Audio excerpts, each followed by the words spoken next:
Hey there, LEGO fans. Welcome back. Alex here. In this video, we are doing part 8 of the city rebuild of the industrial side of the city, and this is the last update because, as you can see here, we've got pretty much all the details added back in, and we can move on to other projects. So let me show you what has been happening since part 7.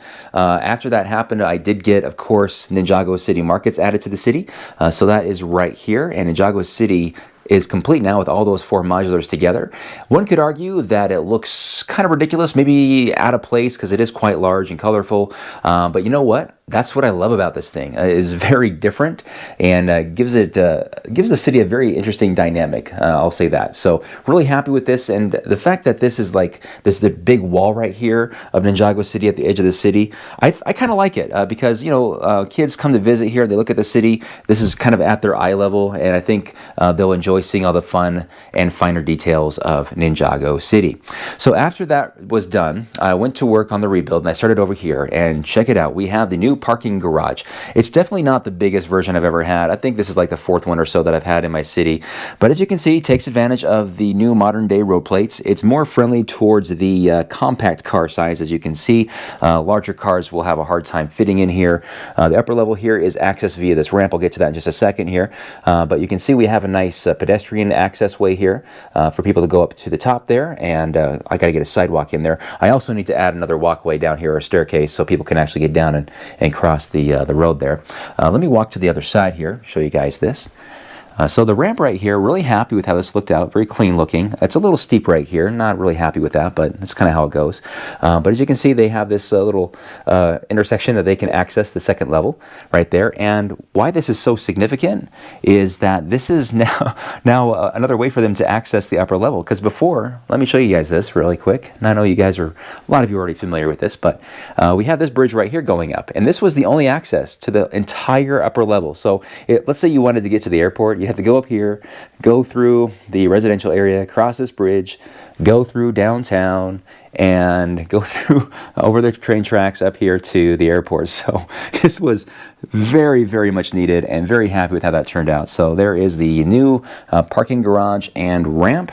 Let's go here across the street here. So a couple of other buildings that got out that were in storage. So this opened up a lot of opportunities for some other buildings to come in. In fact, before I get into this next section, I want to make mention, as many of you guys know, I decided not to add a lot of the old buildings back. So some of them are still down here. And because I wasn't pressured or stressing out about getting those to fit in the new rebuild, it allowed me a lot more creative freedom. And that's what you're seeing right here. So before, this was just a gray road and those buildings here. But as you can see, there's a lot more color. There's a lot more trees. And that's one of the biggest criticisms that the city of Minneapolis here has had, is that it needs more trees. So some time ago, we added trees to the residential area there on the other side, which is awesome. And these are smaller trees. I got this design from Jason, from Jason's Bricks in 5. So thanks for that idea. And there's 3 of these sections here. I wanted to have something more than just trees and grass. I wanted to have like a fountain. So what I decided to do is I grabbed a bunch of white plates. I think they're a bunch of 6x8s. Laid those down first, put the green grass strip through the middle there, added the 1x2 blue tiles for the water, put in the masonry bricks there, used the dark grayish tiles there as the accent, and then added the trees. And did 3 of those sections, and I gotta say, they turned out really nice. So really happy to see more green in this area. There's a few more trees up here as well on that upper section. And so kind of trying to answer the critics about, about more green and more trees in the city. And now this area here, guys, is kind of my new social mecca of Minneapolis. What I ended up doing is it took a lot of the vendors from this area and moved down there. So that included the food trucks. So you can see there's a lot thinner up here, not as many people. And that is because I moved them down here. So right here, there's a separation. This is where there's no vehicles that are allowed beyond this point, unless you have a special permit, and that's why you have these 3 food trucks who do have that permit to operate here. But a lot of familiar faces that used to be in the downtown area are now down here. Even though there's this big train station right here, it's kind of hidden behind a lot of the greenery. In fact, let me show you this area right here with or there's 3 sections with flowers in it, right? And you notice that they're on an angle here. So what I did here, I don't know if this is going to work or not. Nope, it's kind of too heavy. But There we go, got it. I'm losing a flower there. But I have this, I put a bunch of green plates together, and as you can see, it's kind of ugly in there. It's just this blank area, and I just plopped it in there, and it laid really nicely against the train platform there.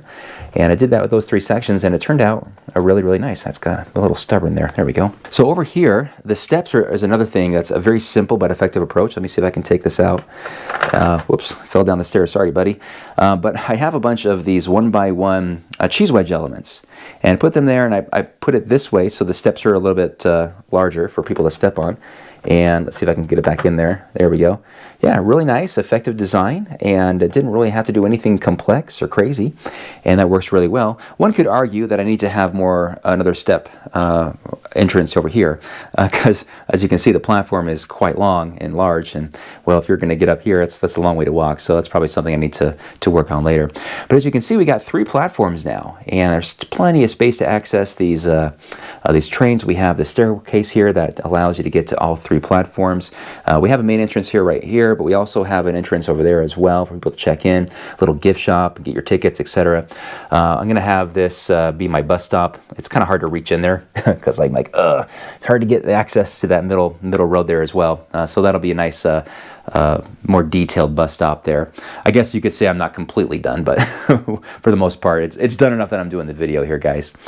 Let's see what else. Oh yeah, I was able to get other stuff, not just the street vendors, but I have the bike rental here as well. So that is something that is a nice addition with this new area. Let me go down here. We have City Center, a new Lego city set that I really like, big, and I wanted to make sure I kept it in here.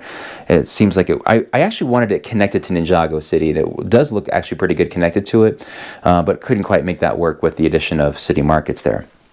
But we did get the new plates, the blue plates in here for the water, so this looks a lot better for the marina. Gave it a couple of upgrades, made the building here a lot more stronger because it was always breaking on me. But people can access it here, walk through, check out the boat races. They can still access Ninjago City Markets right there. There's also an entrance there in the back. And that's mainly what I was working on through this update. A couple other things that I added here was the control tower. Yay, it definitely needed a control tower here for the airport. I guess you could argue that it should be taller, right, in comparison to the building, but he has a great field of view of the tarmac and all the planes and all that. I did add a stairway here to kind of add that realistic effect of like, well, how do you access the top there, right? You don't just magically appear. So, and also, I'm really happy about this one too. We have a gas station there. That is right. I was like, what am I going to do with the space back there? Because I had the crocodile back there for display. And I thought, you know what? The suggestions from you guys had me put it down here, which I agree it does look a lot better here on the main train station. So with all that space back there, I thought, man, it's a shame to just put nothing back there but flowers and stuff. So I grabbed the other Octan a gas station that was in storage, and it worked out pretty well. I used a lot of tile there to kind of make that look pretty. So that is an opportunity for maybe potentially a rental car center up there somewhere because, well, you're right next to the airport. And that's basically it. I'm looking around here. Oh, one more thing I want to make mention is that a lot of your sig figs from Minifig Mayhem were removed. So if you weren't on like inside of a building or on top of a building, I had to remove you. So you guys are all back. Here's a couple of you guys there. There's some brick trains right there, Joey. Let's see what else. Oh, right here. So a lot of the buildings that you guys were at might not even be here anymore. So if you see your sig fig and you don't like where I put them back, you can just message me and tell me you would rather them be somewhere else. I'm happy to move them wherever they need to be. And even if they're on a different part of the city, you can always tell me, hey, I want to visit that part now or whatever. I'm happy to do that for you guys, and you can see it updated in future videos. I think that was all of them. I was just kind of pointing the camera at where you guys were. I might have been missing one of you guys. Hopefully I got all of you that I had to put back. Oh, there's another car right there. That was one as well. But anyway, Minifig Mayhem has been a lot of fun. There's over 100 of your sig figs that live in Minneapolis now. It's pretty impressive. But yeah, that's the update now, but it's not over. I'm going to do another video. It's going to be a complete overview of this entire section, and we're going to actually have buildings up here. I'm going to take some modulars from downtown and put them here. There's going to be some movement here as well, and I'll show that in that complete overview. So it's not over, so something to look forward to still with that. A huge thank you again for all of your suggestions and comments during this rebuild. It's been very helpful. And of course, the donations of some road plates and with the modern ones as well. As you can see, that made a huge difference. I mean, without those, this would look completely different and definitely not as good. And it's great to have the the parking garage make a return. You know what? I will say, I think we can add a third section to this very well, because I'm not a fan of this opening right here. I got to figure something out there as well. But anyway, something to look forward to. But very happy this is done. Wow, I think I bit off more than I could chew. This was a big project. So thanks for your patience, guys. As always, I appreciate it. And stay tuned for more great stuff here in the near future. Until then, have a fantastic day. We'll see you soon. Bye-bye.